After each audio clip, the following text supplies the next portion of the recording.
Bismillahirrahmanirrahim. Mes chers étudiants de la section SMC 4 de la faculté des sciences d'El Jalida, module probabilité statistique, bonjour. J'espère que vous avez passé de bonnes vacances de fête de Eid al-Fitr. Que Dieu nous aide à passer le reste de cette année dans des bonnes conditions pour pouvoir avancer au niveau du cours.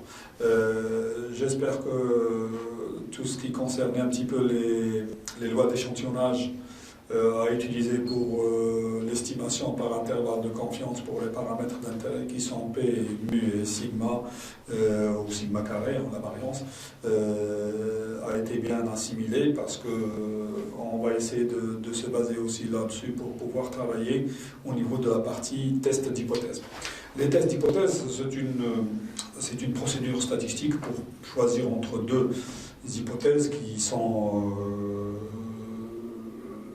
antagonistes, dont une seule qui est censée être vraie. Les tests d'hypothèse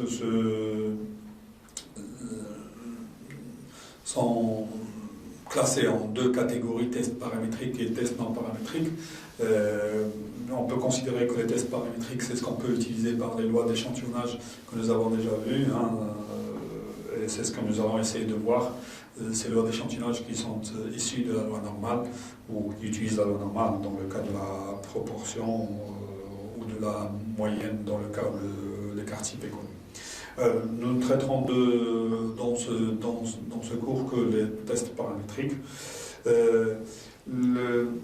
Dans un test d'hypothèse, le choix se fait entre deux hypothèses que nous allons noter H0 et H1, et nous allons associer des probabilités à chacune des situations qui sont dans le résumé est sous la forme de ce tableau où nous avons la situation réelle, dans la réalité, c'est soit que H0 est vrai, soit qu'elle est fausse.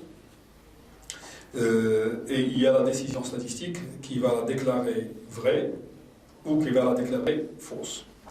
Et les probabilités associées, ça va être de 1 moins alpha pour le cas de la déclaration vraie quand on suppose qu'elle est vraie, et la probabilité de la déclarer vraie, sachant qu'elle est vraie, est 1 moins alpha, et elle va être déclarée fausse avec une probabilité alpha. Et dans le cas où elle est fausse, il y a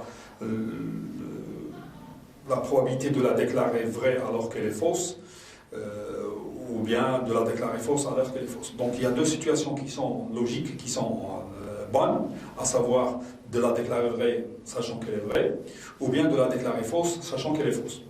Et les deux autres, ce sont des erreurs que nous avons pu commettre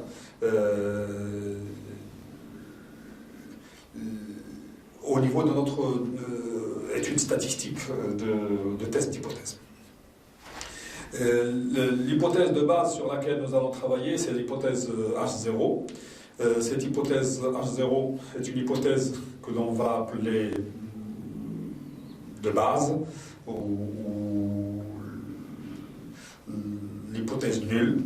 Et ce n'est pas un mot péjoratif à ce niveau-là. C'est pas péjoratif, hein, l'hypothèse nulle, parce qu'elle doit vérifier quelques hypothèses.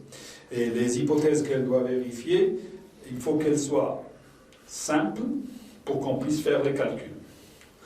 Il faut qu'elle ne soit jamais contredite par le passé, parce que si elle était contredite par le passé, les personnes qui n'aimeraient pas que cette hypothèse-là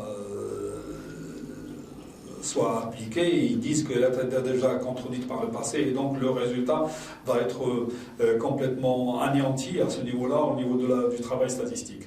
Et ça doit être une hypothèse de prudence. Il ne faut jamais brusquer les gens par des choses nouvelles. Il faut toujours partir avec des hypothèses où les gens ont une certaine habitude de les voir, et donc c'est l'idée d'apporter quelque chose de nouveau qui doit être au niveau de H1, de l'hypothèse alternative. Donc le fait qu'elle soit simple, qu'elle ne soit jamais contredite par le passé et qu'elle soit de prudence, ça la rend inintéressante. Et c'est ça l'idée du qualificatif nul, en fait. C'est qu'elle n'est pas intéressante. Le fait de la déclarer fausse alors qu'elle est vraie, en réalité, c'est ce qu'on appelle l'erreur de première espèce. Nous avons deux manières de nous tromper. Soit je la déclare fausse alors qu'elle est vraie, soit que je la déclare vraie alors qu'elle est fausse. Donc le fait de la déclarer fausse alors qu'elle est vraie, c'est ce qu'on appelle l'erreur de première espèce. Et le alpha, la probabilité de la déclarer fausse alors qu'elle est vraie, c'est le risque de première espèce. Et la deuxième manière de se tromper au niveau d'un test d'hypothèse, c'est de la déclarer vraie alors qu'elle est fausse. Et dans ce cas-là, on appelle ça le risque de deuxième, c'est l'erreur de deuxième espèce.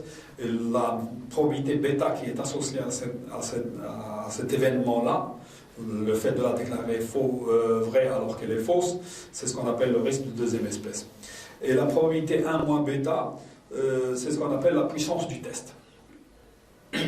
Le 1 moins alpha ne s'y intéresse pas parce que, bon, tellement l'hypothèse nulle est inintéressante que le 1 moins alpha, il correspond un petit peu au seuil de confiance, mais on n'en parle pas parce que ça ne nous intéresse pas du tout du fait que l'hypothèse nulle est inintéressante en elle-même. Dans tout test d'hypothèse, il y a une certaine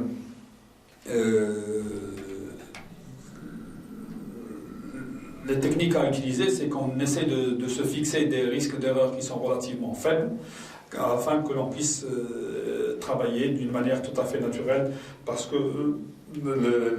les erreurs que l'on peut commettre, elles peuvent toujours être considérées comme étant des choses qu'on n'aimerait pas faire, et donc leur probabilité doit être relativement faible.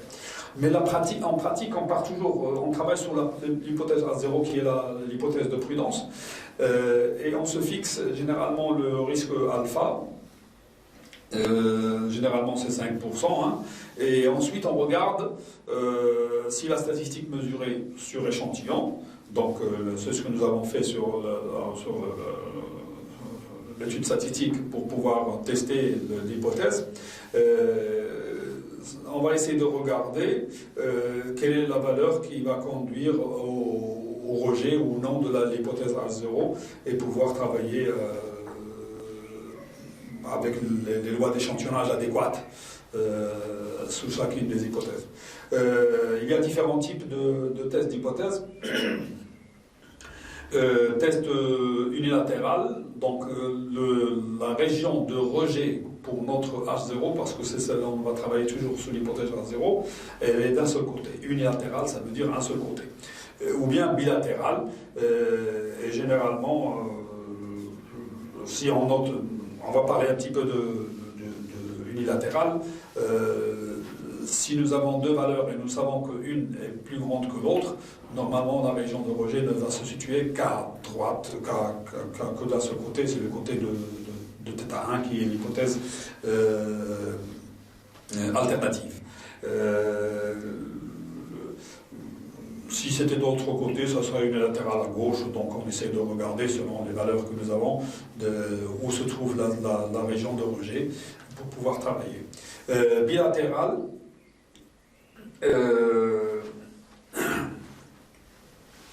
c'est quand on a la région de rejet peut être située des deux côtés. Bilatéral, ça veut dire deux côtés. Les situations qui nous permettent d'avoir l'unilatéral, c'est soit quand on a deux valeurs qui sont fixes et puis une est plus petite que l'autre, donc on sait où se trouve la région de rejet, ou bien quand on a des hypothèses de la forme H0, θ inférieur ou égal à θ0, et H1, θ est strictement plus grande que θ0. On essaye d'écrire, ça, on appelle ça une hypothèse composite contre une hypothèse composite. Il y a simple, une hypothèse simple, ça veut dire θ égale θ0 ou θ1 ou n'importe quoi, et θ inférieur ou égal. Inférieur ou égal, ça veut dire qu'il y a tout un ensemble, donc c'est composite, hein, il y a plusieurs composantes en fait. On peut essayer d'expliquer ça comme ça. Quand il y a plusieurs valeurs, on essaie de dire que c'est une hypothèse composite.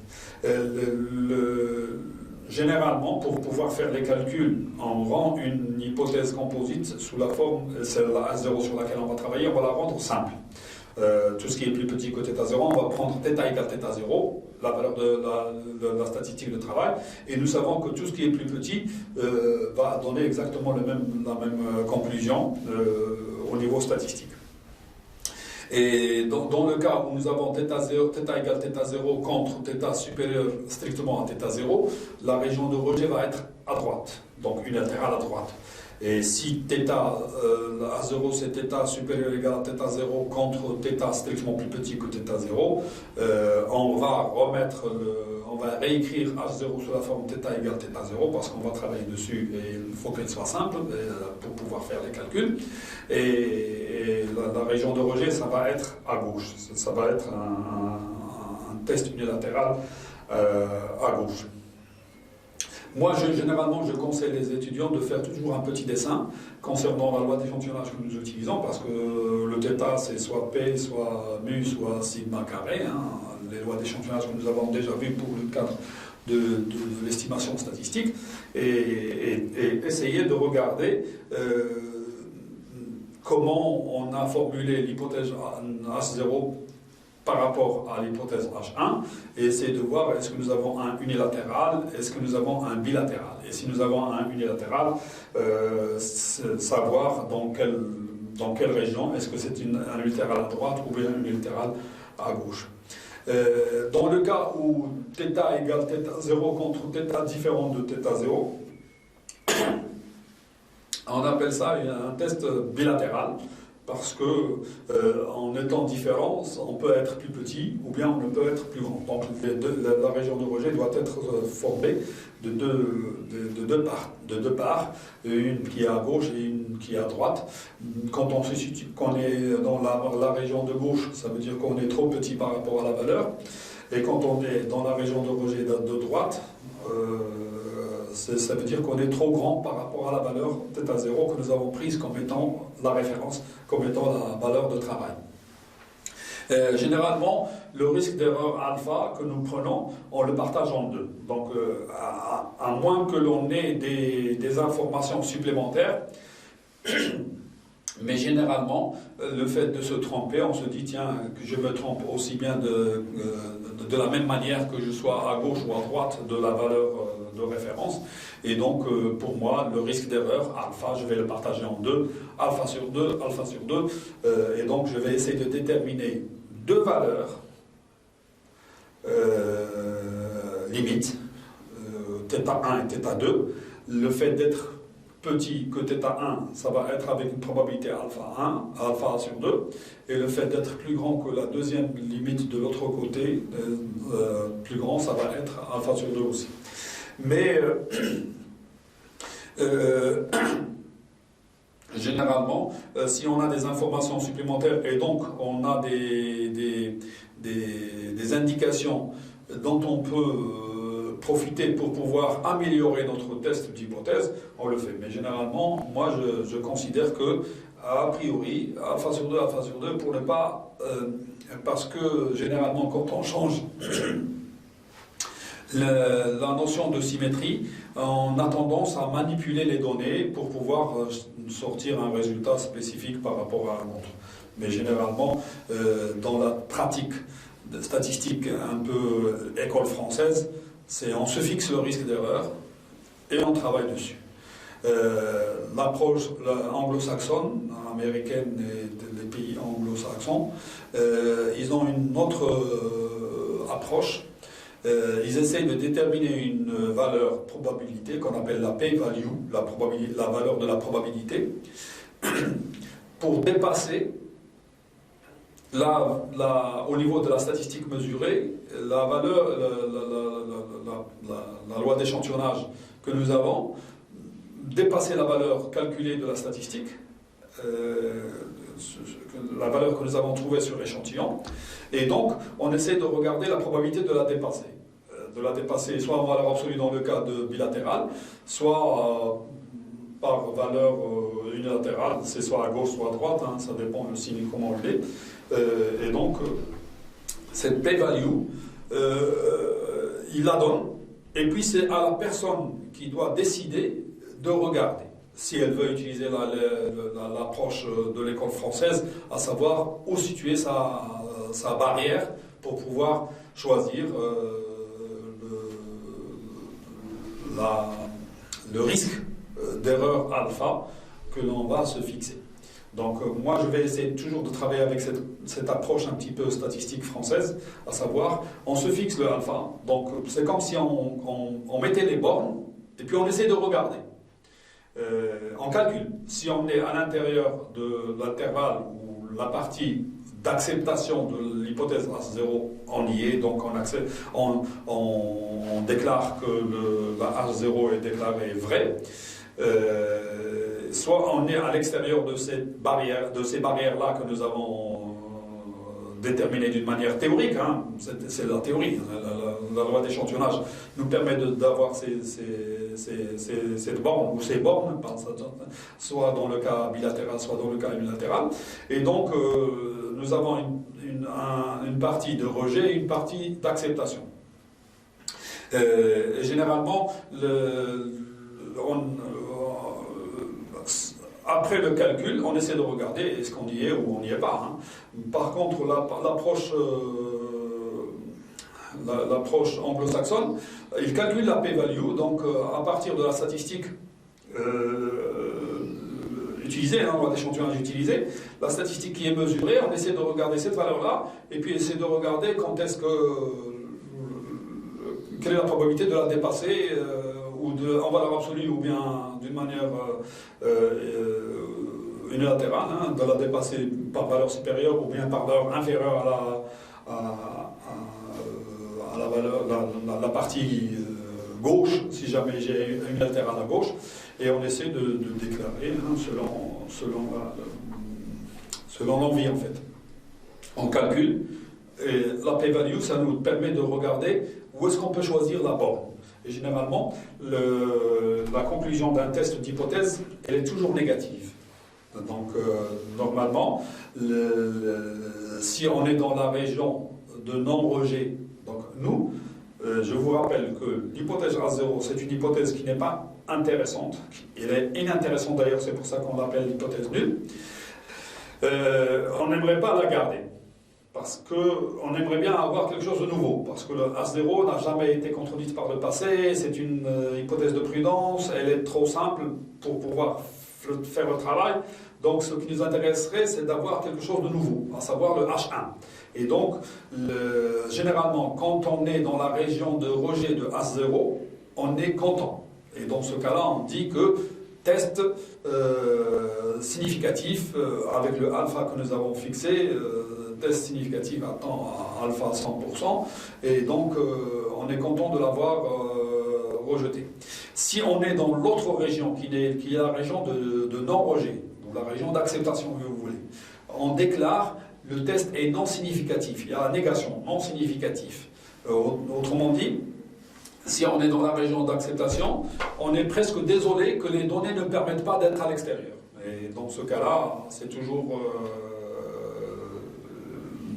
la manière avec laquelle on essaie de déclarer un test d'hypothèse. Donc généralement, on dit H0, quand on la rejette, on est content, donc rejet de H0 au profit de H1.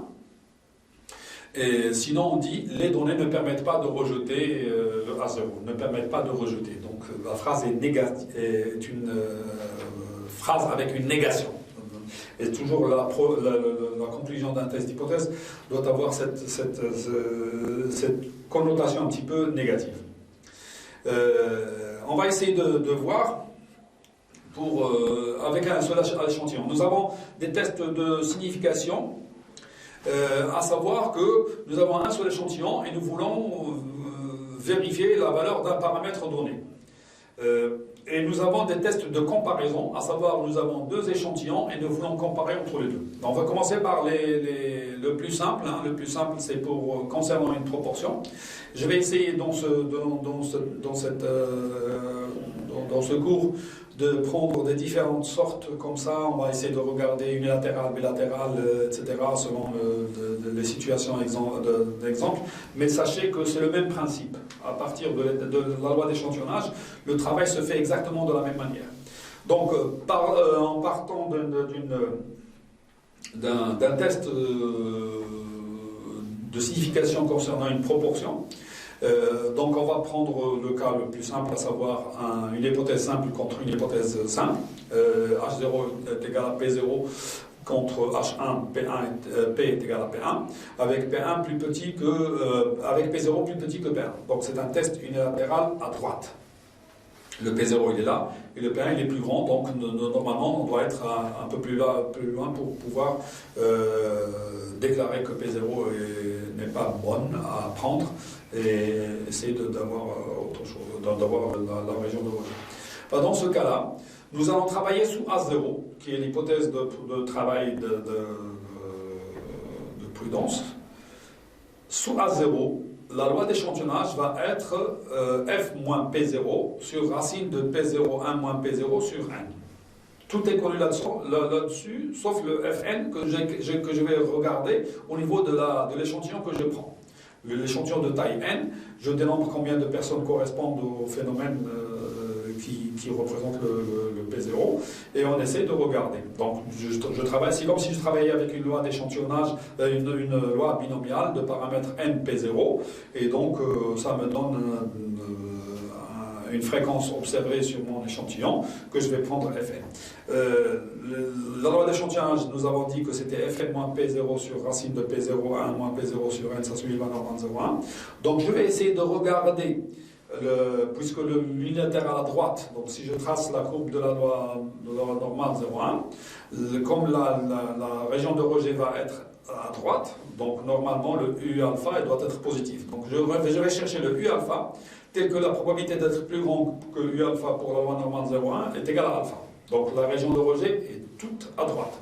Enfin, je calcule ce nombre-là, je regarde ce nombre U alpha, et j'essaie de regarder, à partir de mon échantillon, est-ce que la valeur Fn moins P0 sur racine de P1 moins P0 sur N le dépasse ou non. Si elle le dépasse, je rejette à 0. S'il ne le dépasse pas, je dis que l'échantillon que j'ai ne me permet pas de rejeter l'hypothèse nulle H0, P est égal à P0 au profit de H1 qui est P est égal à P1 qui est un nombre plus grand. D'accord. Donc le critère de décision, c'est à ce niveau-là, on essaie de regarder le égal, strictement plus grand ou strictement ou supérieur égal, vous pouvez le prendre, il n'y a pas de problème. Mais généralement, on essaie d'aller avec l'hypothèse nulle H0 jusqu'au bout. On va dire juste inférieur ou égal à U alpha. Alors que normalement, pour une variable aléatoire continue, le égal n'a aucune espèce d'importance. Mais c'est pas grave. Je vais prendre un exemple. L'exemple, c'est sur un échantillon de 400 individus.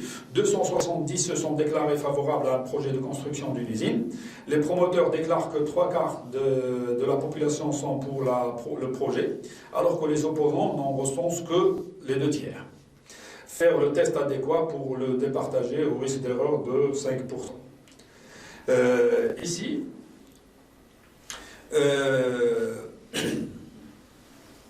le promoteur, il a toujours envie de faire passer un projet. Et donc, normalement, on va essayer de prendre si il est, comment dire, pour ne pas créer des tensions supplémentaires, parce que généralement, on essaie de dire, tiens, on va considérer les opposants comme s'ils avaient raison. Donc on va essayer de tester H0, c'est P est égal à 2/3, et nous allons la tester contre P est égal à 3/4. On prend un risque de 5%, c'est le risque habituel que nous prenons. On peut prendre n'importe quel risque, puisque nous avons la loi normale 0,1, on peut travailler avec n'importe quel risque d'erreur. Généralement, les risques d'erreur ils doivent être pas plus grand que 20% maximum. Comme je vous ai dit, Au-delà de 20%, les risques d'erreur sont trop grands, trop énormes pour qu'on puisse travailler. Donc c'est généralement 20%, 10%, 5%, 1% et 1 pour 1000, et ça peut prendre n'importe quelle valeur. Avec un test unilatéral à droite maintenant, nous avons la valeur critique, le U-alpha, à 5%, le U-alpha c'est 1,645. Donc on essaie de regarder sur la table de la valeur 0,1 et nous avons la valeur 1,645. Je travaille sous H0, donc P est égal à 2 tiers. Donc pour moi, la loi d'échantillonnage c'est Fn moins 2 tiers sur racine de 2 tiers facteur de 1 moins 2 tiers sur 400, parce que le n ici est égal à 400. Ça doit suivre une loi normale 0,1. Et le Fn ici c'est 270 sur 400. La valeur critique de la statistique est alors, je fais le calcul, ça va me donner 0,791, qui est plus petit que 1,645. Donc l'hypothèse H0 ne peut pas être rejetée au risque de 5%. C'est un calcul, hein, vous le faites et vous essayez de regarder. Peut-être que je me suis trompé au niveau calculatoire, mais bon, c'est relativement simple d'approche. Maintenant, si je veux tester une hypothèse concernant une moyenne, un paramètre mu, le paramètre mu, donc une variable aléatoire que je mesure sur la population, dans la moyenne théorique c'est mu et c'est sigma ou la variance c'est sigma carré. L'hypothèse que je vais prendre, le test d'hypothèse que je vais prendre le prendre bilatéral. Donc H0, mu est égal à mu0, contre H1, mu est différent de mu0. C'est donc un test bilatéral. Je vais le prendre au symétrique parce qu'il n'y a pas de raison pour que je le prenne autrement, sauf si j'ai des indications supplémentaires. Et dans ce cas-là, il faut que je travaille pour pouvoir formuler exactement mon test d'hypothèse. Selon que la variance est connue, la loi d'échantillonnage va être soit la loi normale 0,1, donc si elle est connue, la variance connue, soit la loi de Student, parce que je vais travailler sous mu0, et donc la loi d'échantillonnage sous l'hypothèse H0 qui est mu est égal à mu0, c'est mu x bar, avec x bar la moyenne sur mon échantillon, x bar moins mu0 sur sigma sur racine de n, ça suit la loi normale 0,1, ça c'est dans le cas où la variance est connue, donc le sigma est connu, où l'écart type est connu, ou bien, sinon, je vais sur l'échantillon mesurer et la moyenne et estimer la variance, ou estimer l'écart type. Et dans ce cas-là, la loi d'échantillonnage serait, sous A0 toujours, x bar moins mu0 sur S' sur racine de n, avec le S', c'est la racine carrée de 1 sur n moins 1, somme des xi moins x bar au carré, qui est l'écart type échantillonnable. Et donc là, ça suit une loi de Student à n moins 1 degré de liberté. Dans le cas où sigma est connu, et pour alpha fixé, on essaie de regarder le U alpha et le critère de décision, ça va être, je vais faire je regarde les valeurs prises sur mon échantillon, je calcule x bar moins mu0 sur sigma sur racine de n en valeur absolue, parce que là j'ai un test bilatéral que j'ai pris symétrique, et donc c'est une valeur absolue avec appartenir à moins U alpha plus U alpha, c'est la région de non-rejet, et au-delà de cette région, je suis dans la région de rejet. Et donc, si c'est strictement plus grand que U alpha, on rejette le H0 au profit de H1, et sinon, si elle est inférieure ou égale à U alpha en valeur absolue, c'est la valeur absolue ici parce que j'ai dit que le test est bilatéral, symétrique. S'il n'est pas symétrique, il faut que je détermine deux valeurs, une négative et une positive. Si je suis à l'intérieur de l'intervalle, je suis dans la région de non-rejet, et donc je ne peux rejeter H0. Et si je suis à l'extérieur de cet intervalle-là, je rejette H0 au profit de H1. Dans le cas où sigma est inconnu, je vais prendre, comme j'ai dit, un test bilatéral, et d'ailleurs les tables statistiques généralement qui sont données dans les livres de référence de la statistique et probabilité, la table de Student est généralement donnée avec avec une sorte de valeur critique tels que la probabilité d'appartenir à moins T alpha plus T alpha. Donc déjà, eux, ils travaillent avec un bilatéral symétrique. Donc normalement, ils partagent dans, dans les tables la région qui est à l'extérieur, c'est alpha sur 2 d'un côté et alpha sur 2 de l'autre. Donc à partir de là, je travaille exactement de la même manière, sauf que maintenant, au lieu d'avoir une valeur critique U alpha à partir de la loi normale 0,1, j'ai la valeur T alpha qui est la valeur critique, mais à partir de la loi de Student, à n-1 degré de liberté, et je regarde si je suis en valeur absolue plus grande que cette valeur-là, je suis dans la région de rejet, et donc je rejette à 0 au profit de H1, et si je suis si la valeur absolue est inférieure ou égale à T alpha, je ne peux rejeter à H0. Donc je prends un exercice, un exemple exercice. Sur un échantillon de 41 individus, on a trouvé qu'en moyenne x bar est égal à 18,8, au risque d'erreur de 10%. Peut-on considérer que la moyenne théorique est significativement différente de 20? Donc ici, on supposera dans un premier temps que l'écart type théorique est connu, donc sigma est égal à 4, et dans un deuxième temps que l'on a comme estimation de sigma qui est inconnu, l'écart type échantillonnal S' est égal à 3,75. Bon, c'est des exemples, mais sachez que dans un exercice, si on vous parle de l'écart type avant de parler de l'échantillon et des valeurs qu'on tire de cet échantillon-là, ça veut dire qu'on est dans la situation où l'écart type est connu.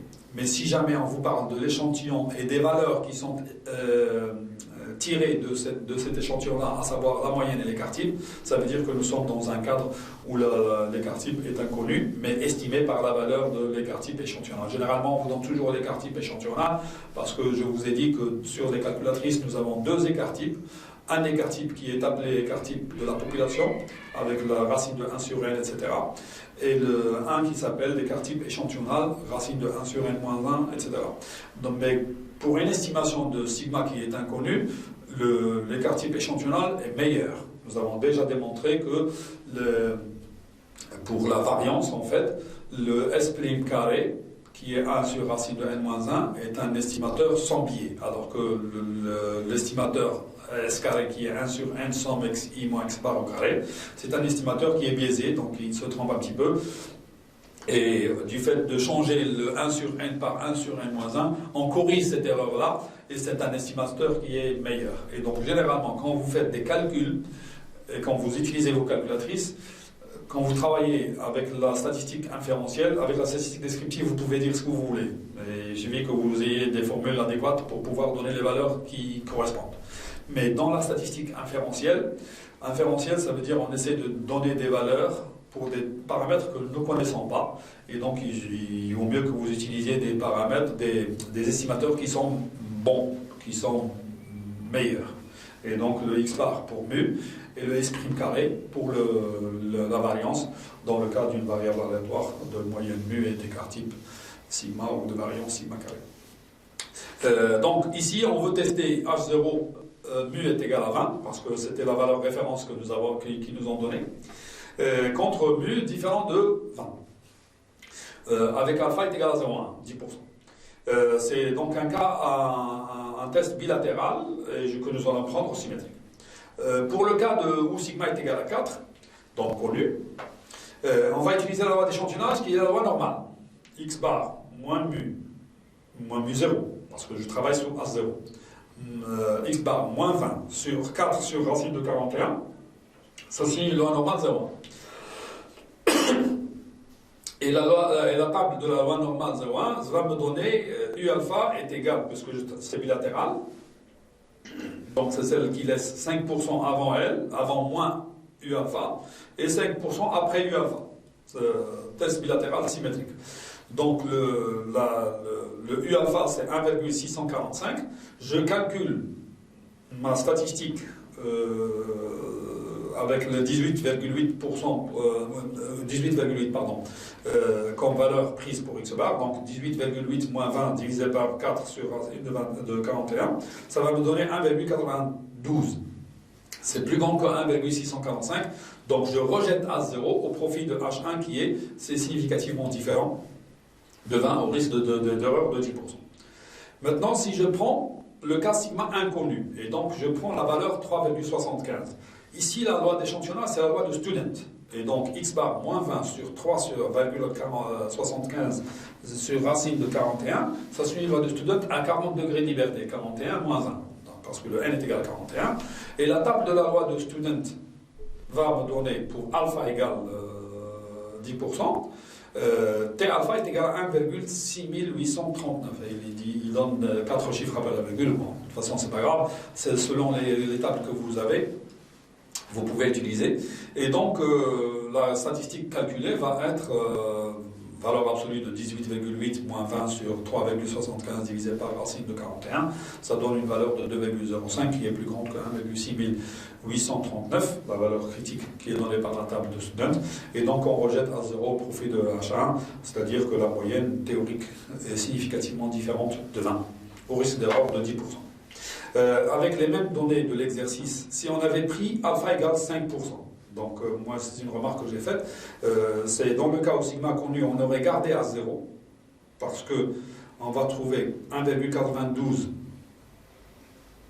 plus petit que 1,96, qui est le U alpha correspondant à alpha égale 5%, alors que dans le cas sigma inconnu, on aurait rejeté à 0 parce que la valeur calculée 2,05 est plus grande que 2,0211, qui est la valeur donnée par la table de la loi de Student, pour le cas sigma inconnu. Donc vous voyez, hein, c'est des choses qui sont relativement délicates, surtout qu'il y a dans plusieurs corporations, généralement en biologie, dès que le n dépasse 30, la loi de Student disparaît au profit de la loi normale. Donc pour eux, le n plus petit que 30, on peut utiliser Student, mais au-delà de 30, on considère que l'approximation de la loi de Student par la loi normale est effective. Et donc dans ce cas-là, il faut essayer de faire attention. Il y a des choses qui peuvent donner des résultats complètement aberrants, différents, aberrants, je ne sais pas, ça dépend de la pratique statistique de chaque individu. Il y en a qui considèrent qu'à partir de 30, ils peuvent utiliser la loi normale d'une manière tout à fait naturelle, et donc c'est leur droit. Hein. Mais sachez qu'il y a des situations paradoxales, on peut trouver des résultats complètement différents selon que l'on travaille avec une ou l'autre des lois d'échantillonnage. Pour la variance, ou pour les cas types, hein, supposons que nous ayons l'hypothèse H0, sigma est égal à sigma 0, contre H1, sigma est strictement plus petit que sigma 0. Donc test bilatéral à gauche. Ça peut être une écriture d'un test H0 sigma supérieur ou égal à sigma 0 contre sigma strictement plus petit que sigma 0. Hein. Ça peut être composite contre composite. Là, on a écrit simple contre composite, mais c'est que pour faire les calculs. Mais ça peut être supérieur ou égal à sigma 0 contre strictement plus petit que sigma 0. Mais ça va être toujours un test unilatéral à gauche, vu l'écriture de H1 ici. La loi d'échantillonnage à utiliser, c'est la loi de Qui2. Sous l'hypothèse A0, la loi d'échantillonnage serait n-1 S' carré sur sigma 0 au carré. Ça suit une loi de Qui2 à n-1 degré de liberté. Et pour alpha fixé, et d'ailleurs l'étape de Qui2, c'est que des colonnes qui correspondent à des alphas spécifiques. Hein. Et donc il faut essayer de regarder à partir des valeurs de la table, quelle est la valeur critique qui indice alpha, telle que la probabilité d'être plus petite est égale à alpha. Là, pour la loi de Qui2 à n-1 degré de liberté. Cette valeur-là, la valeur critique qui est alpha, que j'ai noté ici qui est alpha, ça va nous aider à prendre une décision au niveau de notre critère de décision, en fait, sur le test d'hypothèse, en partant du calcul de la statistique n-1 S' carré sur sigma 0 carré. Donc, le critère de décision est le suivant. Une fois que je détermine la valeur critique qui indice alpha, si c'est plus petit, je rejette à 0. Si c'est supérieur ou égal à 0, je ne peux rejeter à 0 au profit profit de H1 dans tous les cas, on le dit. Un exemple, l'exercice. Sur un échantillon de 27 individus, l'écart type échantillonnal est égal à 2,32. Au risque d'erreur de 5%, peut-on considérer que l'écart type théorique est significativement inférieur à 3?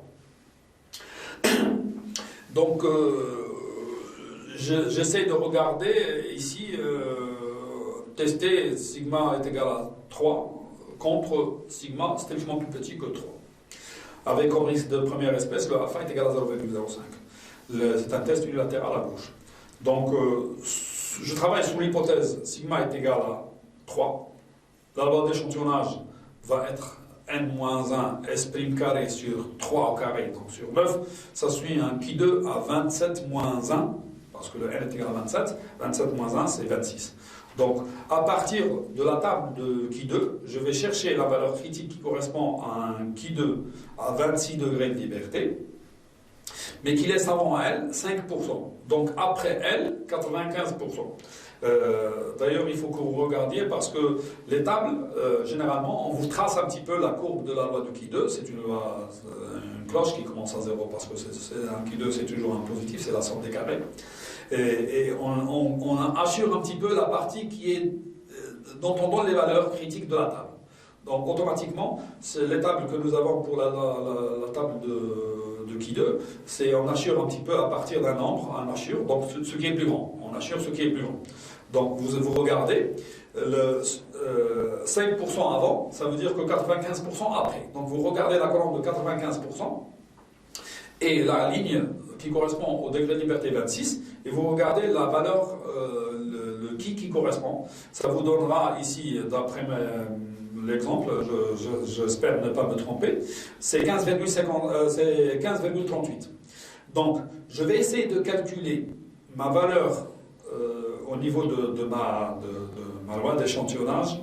C'est 26, le n-1, fois 2,32, qui est l'écart type échantillonnal au carré, donc S' au carré, sur 3 au carré, c'est 9, ça va me donner 15,55. 15,55 est plus grand que 15,38. Donc, je ne peux pas rejeter parce que je suis dans la région de non-rejet. Parce que la partie de rejet, elle est à gauche, puisque le test est unilatéral à gauche. Puisque la valeur calculée est plus grande que la valeur critique, qui est 15,38, l'hypothèse A0 ne peut pas être rejetée, et donc l'écart type, on conclut que l'écart type n'est pas significativement inférieur à 3, au risque d'erreur de 5%. C'est un test paramétrique avec 2 échantillons. Avec 2 échantillons, ça veut dire que je suis en train de comparer 2 populations. Et j'ai tiré de chacune des 2 populations un échantillon de taille respective N1 pour le premier échantillon pour la population 1 et de taille N2 pour la deuxième population. Et donc généralement, on essaie de regarder pour voir selon nos problèmes qu'est-ce que nous avons.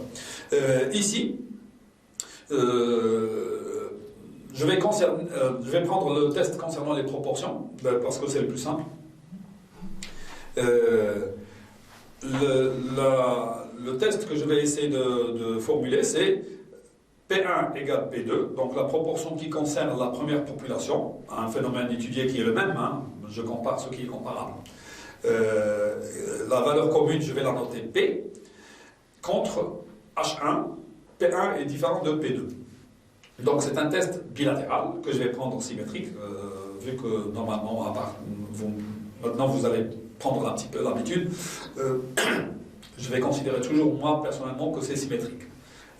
Toute autre approche, ça doit être justifié par une approche, par une connaissance du problème, hein, tout simplement. Sous l'hypothèse A0, donc sous l'hypothèse que F1, que la proportion P1 est exactement la même que l'autre, nous avons, à partir de la différence entre 2 lois normales, parce que pour la première population, nous avons F1 moins P1 sur racine de P1, P1 moins P1 sur N1, et pour la deuxième, c'est Fn, dans la fréquence observée sur le deuxième échantillon, moins P2 sur racine de P2, 1 moins P2 sur N, ça suit les lois normales 0, N1, N2, hein. Je travaille avec le deuxième échantillon. La somme de deux lois indépendantes normales, est une loi normale, qui a pour moyenne P1 moins P2, la différence, hein, j'ai fait la différence. Et la variance, c'est la somme, parce que vous vous rappelez, quand on a donné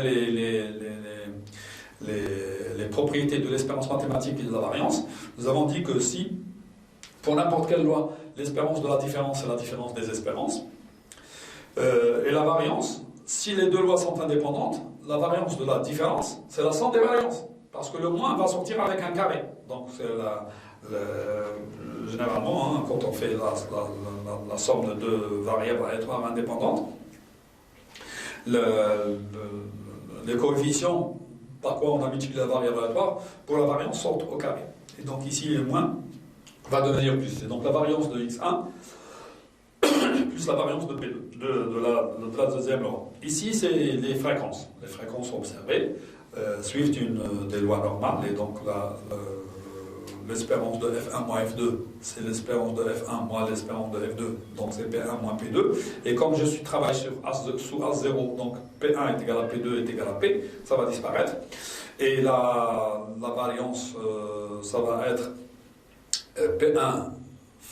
P facteur de 1 moins P1, donc le P1 va être remplacé par P, parce que j'ai considéré que les deux sont égales.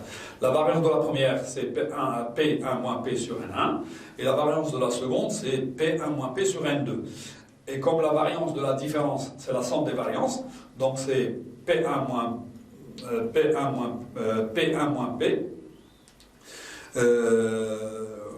facteur de 1 sur N1 plus 1 sur N2, la somme des variances. Et donc, quand je prends la racine, parce que là, je travaille maintenant avec les écarts-types, ça va me donner racine de P1 moins P fois racine de 1 sur N1 plus 1 sur N2.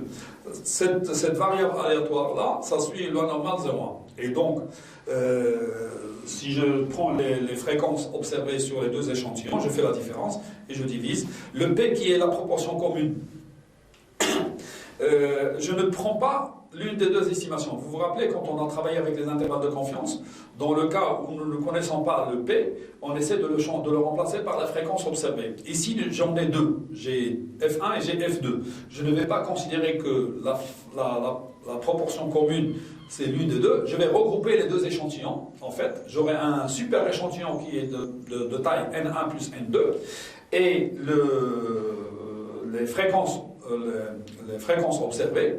Donc ça va être les fréquences. Le nombre de cas favorables, ça serait ceux du premier échantillon, plus ceux du deuxième échantillon, divisé par la taille commune des deux échantillons réunis, donc divisé par N1 plus N2. Donc le P chapeau, qui sera l'estimation de la valeur commune, c'est N1 fois F1 plus N2 fois F2. Donc les favorables dans le premier échantillon sur lequel je travaille, plus le nombre de favorables dans le deuxième échantillon, N2 fois F2, et je divise par la taille des deux échantillons regroupés, à savoir N1 plus N2. Et pour alpha fixé, je travaille de la même manière que tout à l'heure. J'essaye de regarder le U alpha, puisque maintenant j'ai travaillé avec un test bilatéral symétrique. Je cherche le U alpha, tel que la probabilité d'appartenir à moins U alpha plus U alpha est égale à 1 moins alpha. Et je regarde ma statistique mesurée, qui est valeur absolue de F1 moins F2 sur racine de P chapeau 1 moins P chapeau, facteur de racine de 1 sur N1 plus 1 sur N2. Je regarde si elle dépasse le U alpha en valeur absolue, je suis dans la région de rejet, et donc je rejette H0 au profit de H1. Et sinon, je suis dans la région de non-rejet, et donc je considère que les données ne me permettent pas de rejeter H0 au profit de H1. Je vais prendre un exemple. Lors des élections locales d'une ville, et sur un échantillon de 65 femmes, 24 se sont déclarées pour monsieur le député, alors que sur un échantillon de 75 hommes, 31 se sont déclarés pour lui. Au risque de 5%, peut-on considérer que monsieur le député est aussi populaire chez les électrices, femmes, que chez les électeurs, hommes? Si on note P1, respectivement P2, la proportion défavorable à monsieur député chez les femmes, respectivement chez les hommes, Le test d'hypothèse de comparaison que je suis en train de faire sur les proportions, c'est A0. La proportion P1 est égale à P2 est égale à P. Donc les deux valeurs de proportion sont théoriques, sont égales. Et je vais noter, puisqu'elles sont égales, c'est plus la peine de mettre les indices, je vais la noter P. Contre P1 est différent de P2. Donc ici, c'est un test bilatéral symétrique. Le risque que nous avons considéré, c'était alpha est égal à 5%. Donc la valeur critique, ça va être, pour la loi normale, c'est 1,96. La proportion P commune va être estimée par 24, qui est le nombre de femmes favorables, plus 31, qui est le nombre favorable homme, sur 65, plus 75. Et donc ça fait 55 sur 140. La statistique calculée, il faut faire le calcul, hein, vous faites 0,37 moins 0,41, donc ça, les fréquences observées au niveau du premier échantillon, moins la fréquence observée sur le deuxième, divisé par racine de 39, qui est l'estimation commune, hein, 55 sur 140, fois 1 sur moins 0,39, racine de 1 sur 65 plus 1 sur 75. Le calcul va donner 0,48, c'est strictement plus petit que 1,96, donc je ne peux, ne sont pas significativement différents pour les proportions de favorables chez les hommes et chez les femmes respectivement. Je ne peux pas rejeter l'hypothèse que les deux sont égales, que les deux proportions sont égales. Même si pour plusieurs, ils vont dire 37 et 41, ça veut dire que c'est différent. Mais normalement, d'un point de vue statistique, c'est non significatif. Voilà. Pour ce qui est des variances d'une variable aléatoire, je vais commencer ici par les variances, parce que pour ce qui concerne les moyennes, on doit toujours passer par les variances pour pouvoir travailler. Je vais vous expliquer plus tard. Mais je vais commencer par l'égalité de deux variantes. Je considère que j'ai deux échantillons de population, et la variable aléatoire d'intérêt a pour variance pour le premier sigma 1 carré et pour le deuxième sigma 2 carré, et je vais essayer de tester l'hypothèse A0 que les deux variances sont les mêmes. Contre les deux variances ne sont pas les mêmes. Donc c'est un test bilatéral symétrique, hein, je le prends comme ça, mais bon, on peut très bien changer, hein, si c'est unilatéral. Tout dépend de l'écriture de H1 pour pouvoir déclarer est-ce que je travaille sur un test bilatéral ou un test unilatéral.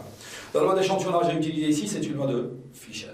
Voilà l'utilisation de la loi de Fischer que nous avons vue, surtout de comparaison entre deux variantes.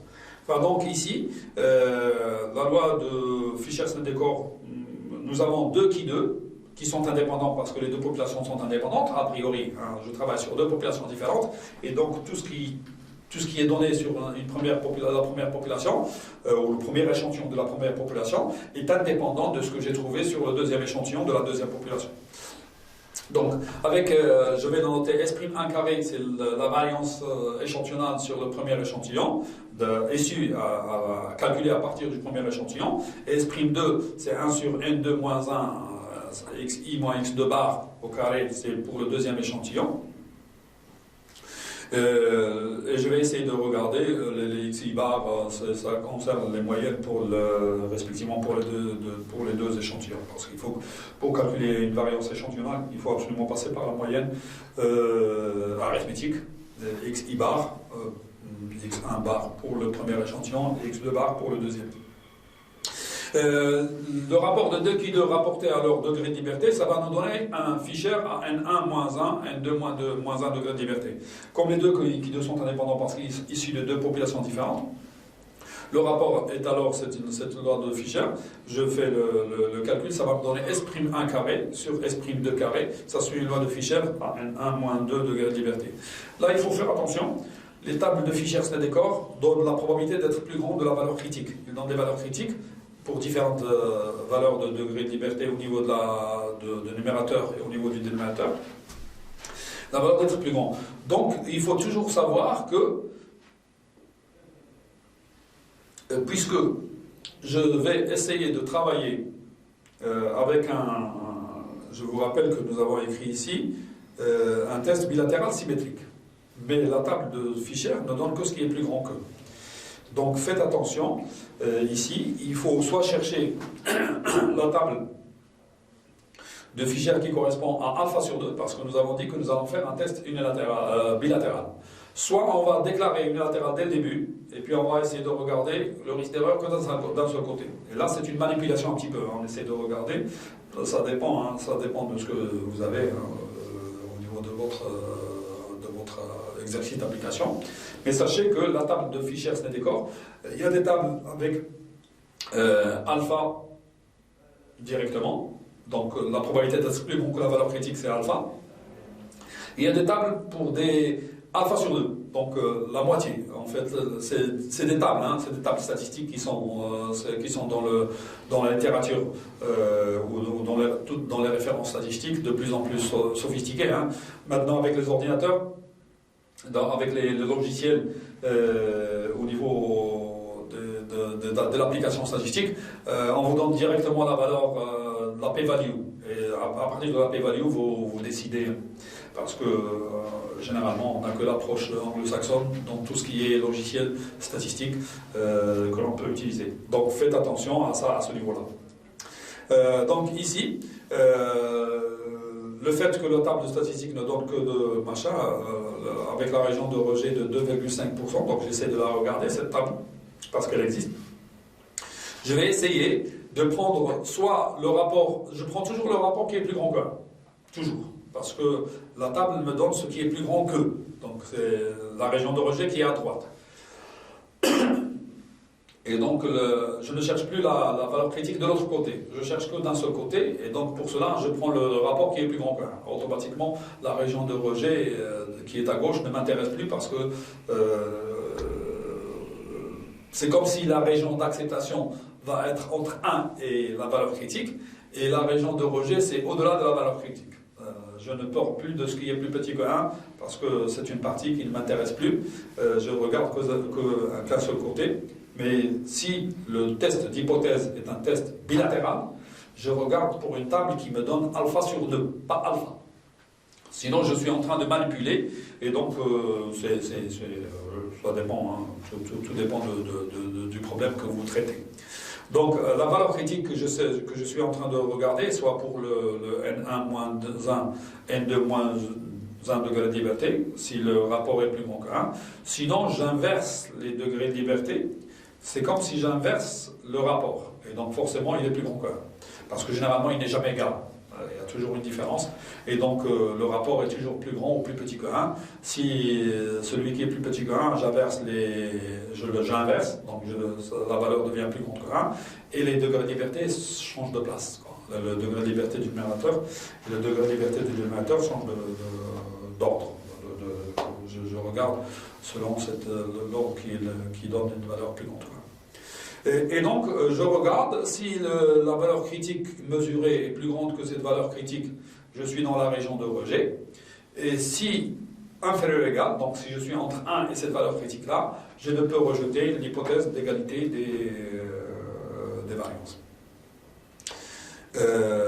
Avant de traiter un exemple de test de comparaison de deux variances, on va exposer le principe des tests de comparaison des moyennes. Parce que généralement, quand on fait un test sur la comparaison des paramètres d'une variable aléatoire x d'intérêt, généralement, l'hypothèse de base, c'est que la variable aléatoire pour la première population, ça suit loi normale mu1 sigma 1, donc la variance sigma 1 carré.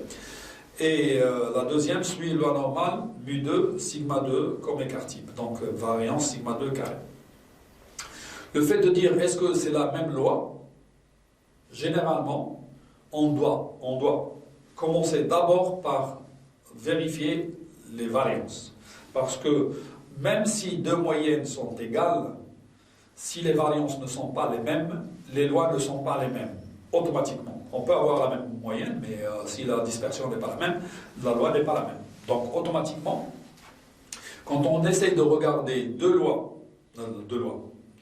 un phénomène, avec une loi qui régit au niveau de la première population, et une loi qui est pratiquement de la même forme, mais qu'il y a des paramètres différents, on essaie de regarder d'abord les variances. C'est une première étape. Et dans ce cas-là, on fait un test de Fisher. C'est pour ça que je dis, avant de traiter un exemple, je vais essayer de faire la partie moyenne. Parce que les personnes, généralement, quand elles s'intéressent, ils s'intéressent au premier paramètre, qui est la moyenne. Et donc, ils se disent, est-ce que mu1 est égal à mu2? Est-ce que les deux moyennes des deux populations sont exactement les mêmes? Mais, on peut passer outre. Hein. D'ailleurs, il y a beaucoup de personnes qui ne font que la partie test d'égalité de deux moyennes, mais ils supposent que les deux variantes sont égales. Et même si elles sont différentes, ils utilisent un autre test qui n'est pas le même que ce que nous allons voir. Donc, normalement, la première étape, ça concerne toujours la variance. Et si jamais la variance n'est pas la même, on déclare directement que les deux lois ne sont pas les mêmes. Et donc, on a répondu à la question de base, à savoir, est-ce que les deux lois sont les mêmes? Mais, on peut passer outre. C'est différent, mais on a envie de continuer pour comparer les moyennes. Mais dans ce cas-là, on applique un autre test que je ne vais pas traiter ici, mais j'en parle, c'est le test d'Aspin-Welch. On peut considérer que les deux variances ne sont pas les mêmes, mais j'aimerais quand même faire le test d'hypothèse concernant les moyennes. Donc, la première étape, c'est le test des variances. Après à la conclusion de la première partie, soit je continue, soit je dis que je déclare que les deux lois ne sont pas les mêmes. Mais lorsqu'on rejette l'égalité des variances, ça répond à c'est ce que je viens de dire, ça répond à la question de qu'on peut s'arrêter, mais quand on accepte l'égalité de variance, donc les deux variances ne sont pas significativement différentes, donc pour nous elles sont les mêmes. Pour nous maintenant, sigma 1 et sigma 2 n'ont plus de raison d'être. Parce que pour moi, ils sont les mêmes. Donc, je vais dire que je considère que sigma 1 carré est égal à sigma 2 carré est égal à sigma 2. Et le sigma 2, qui est la variance commune pour les deux lois, ne va pas être estimé par l'une des deux variances échantillonnales, mais par une combinaison des deux. C'est une moyenne pondérée, à savoir que je vais estimer le sigma carré qui est la valeur commune, par S chapeau au carré, qui est N1 moins 1 S'1 carré, plus N2 moins 1 S'2 carré. C'est comme si je regroupe les deux échantillons. Et je fais diviser par N1 plus N2 moins 2 degrés de liberté. Donc j'ai un super échantillon qui est de taille N1 plus N2, mais je retranche 2 degrés de liberté parce que j'ai estimé deux moyennes. La moyenne pour le premier échantillon et la moyenne pour le deuxième échantillon. C'est ça ce qui justifie un petit peu le moins 2. Donc j'élimine. Généralement, on élimine un degré de liberté quand on estime une moyenne. C'est pour ça que nous avons 1 sur N moins 1 pour la variance échantillonnale. Mais là, je regroupe les deux, mais comme j'ai estimé deux moyennes, un pour le premier échantillon et une moyenne pour le deuxième échantillon, donc automatiquement j'ai perdu 2 degrés de liberté et ça me fait N1 plus N2 moins 2 degrés de liberté. Donc c'est ce qui me permettra de faire un test de student automatiquement ici, parce que la variance commune elle est inconnue à la base, mais elle est estimée par la moyenne pondérée sur les deux échantillons. Enfin, automatiquement, sous l'hypothèse A0 qui est mu1 est égal à mu2 est égal à mu, parce que maintenant si elles sont égales, c'est plus la peine de mettre des indices, contre mu1 est différent de mu2.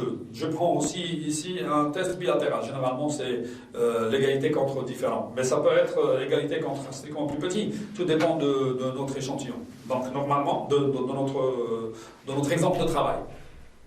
Mais là, pour des questions de simplification, j'essaie de regarder bilatéral, symétrique et on travaille, mais c'est exactement de la même manière. Ce qui change, c'est au niveau de critères de décision, est-ce que la région de rejet est à gauche ou à droite, et faire le test adéquat qui va avec.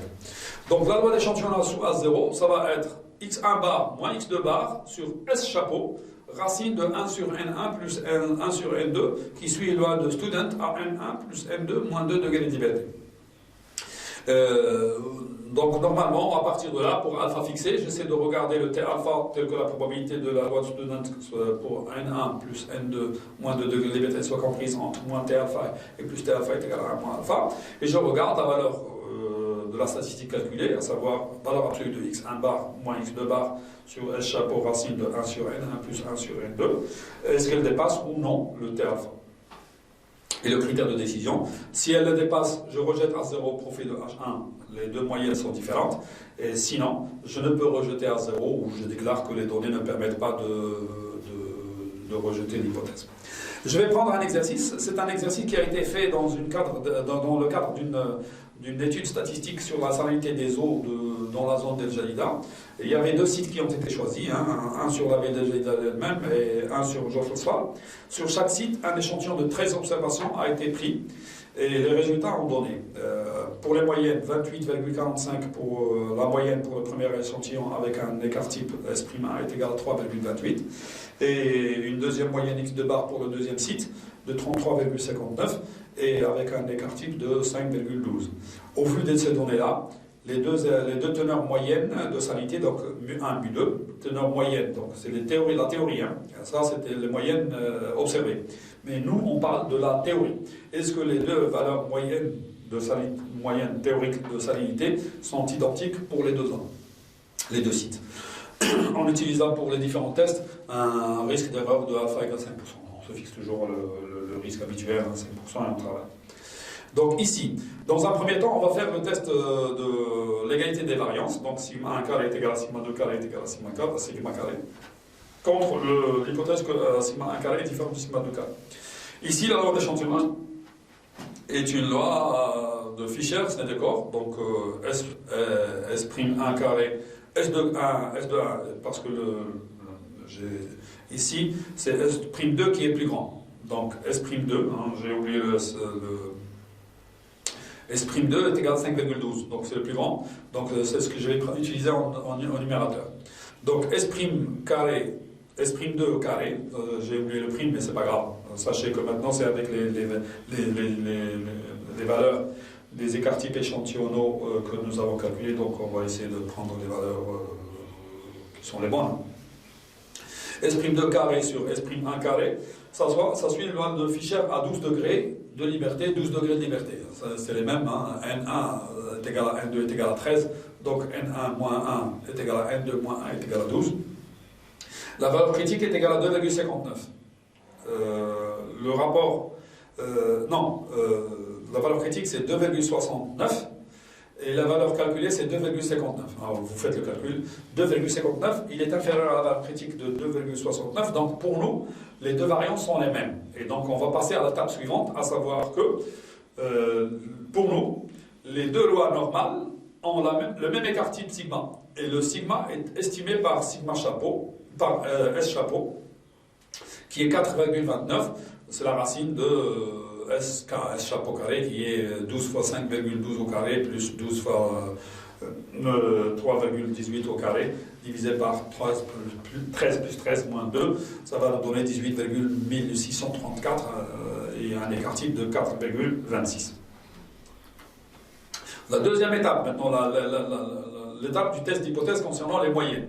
Nous allons tester A0, mu1 égale mu2 égale mu, c'est plus la peine de mettre l'indice, puisque je suppose qu'elles sont égales, contre mu1 différent de mu2. Donc pour moi, c'est encore un test bilatéral que je vais prendre symétrique. La loi d'échantillonnage à utiliser ici, c'est une loi de student. Donc x1 bar moins x2 bar sur S chapeau, racine de 1 sur n1 plus 1 sur n2, ça suit une loi de student à n1 plus n2 moins 2 degrés de liberté.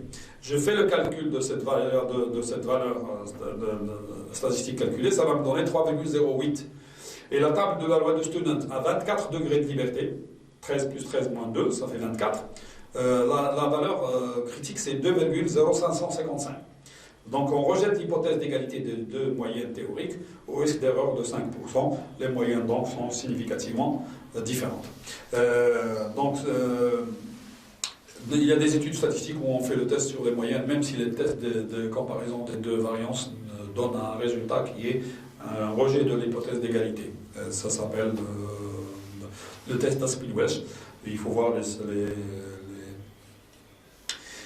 les références statistiques ou les livres de statistiques adéquats pour pouvoir en parler. Ça ne court pas les rues. C'est des tests sophistiqués un petit peu, et donc c'est des livres spécialisés qui les traitent, mais il faut savoir que ça existe. Sur les logiciels statistiques, généralement, ils mettent les deux. Hein, ils mettent les deux quand ils font des comparaisons de moyenne. Ils mettent, dans le cas où les variances sont égales, voilà la valeur critique. Et donc vous travaillez avec un student, avec le degré de liberté qui est N1 plus N2 moins 2 degrés de liberté. Et ils mettent aussi la ligne dans le cas où l'égalité des variances est rejetée. Et donc automatiquement, eux, ils vont chercher Aspin-Welch, ils l'appliquent. Et donc ils donnent aussi, c'est assez spécial, hein, les logiciels statistiques qui font de tests d'hypothèses. Ils ont la possibilité, hein, maintenant là, avec les moyens des ordinateurs et de calcul, ils peuvent faire ça d'une manière tout à fait facile, pas comme nous, hein, en essayant d'aller chercher les tables statistiques et de regarder les valeurs critiques et d'essayer d'imaginer quelle est la région de rejet, quelle est la région d'acceptation, etc. Enfin, automatiquement, ils font les deux. Cas d'égalité de variance, cas de non-égalité de variance. Et donc vous avez aussi bien le test de Sudet tel que nous l'avons vu, que celui d'Aspin-Welch, qui peut être vu sur un livre de statistiques avec les techniques mathématiques adéquates pour pouvoir répondre à cette question-là. Voilà. Je considère que la partie statistique inférentielle est terminée, mais il va rester deux chapitres, moi, que j'aimerais vous faire.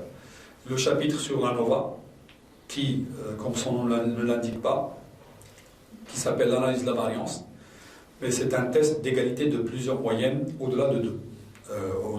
Avec 2 moyennes, nous avons vu, c'est le test de comparaison de 2 moyennes. Mais l'ANOVA, qui est une notation de Analysis of Variance, donc l'analyse de la variance, c'est un test qui concerne plusieurs moyennes au-delà de 3. Donc je vais essayer de le faire parce que c'est intéressant à utiliser, hein, surtout pour l'ANOVA à une seule dimension. Donc on a un facteur de variabilité avec plusieurs modalités au-delà de 2, 3 ou plus. Et on essaie de regarder un test d'égalité des moyennes globale, sur l'ensemble des moyennes, au lieu de regarder 2 par 2, parce que 2 par 2, c'est une question de comparaison de 2 moyennes. Mais on va essayer de regarder d'une manière plus grande. Ça, c'est une généralisation un petit peu de le test des comparaisons de 2 moyennes, qui est l'analyse de la variance à une dimension. Et la partie analyse des données, hein, la statistique multidimensionnelle, que j'aimerais bien vous faire pour pouvoir vous donner une certaine idée sur cette partie-là de la statistique. Voilà, mes chers étudiants, je vous souhaite une très bonne lecture. J'espère que ça sera bien compris par vous et que c'est à votre portée. On essaiera de faire des exercices pour pouvoir avancer. Et d'ailleurs, je vous conseille d'en faire. Maintenant, vous avez un petit peu la technique. Il suffit de regarder dans quelle situation nous sommes et essayer de travailler et de s'appliquer, hein, de faire des applications numériques pour pouvoir avancer. Voilà. Je vous souhaite une bonne lecture, une bonne compréhension. Et si vous avez des questions, vous venez me les poser. Je serai ravi de vous répondre si je peux. Sinon, je regardais avec vous et d'essayer de chercher aussi avec vous ces questions-là. Ma salama, et au plaisir de vous voir ou de vous revoir. Ma salama.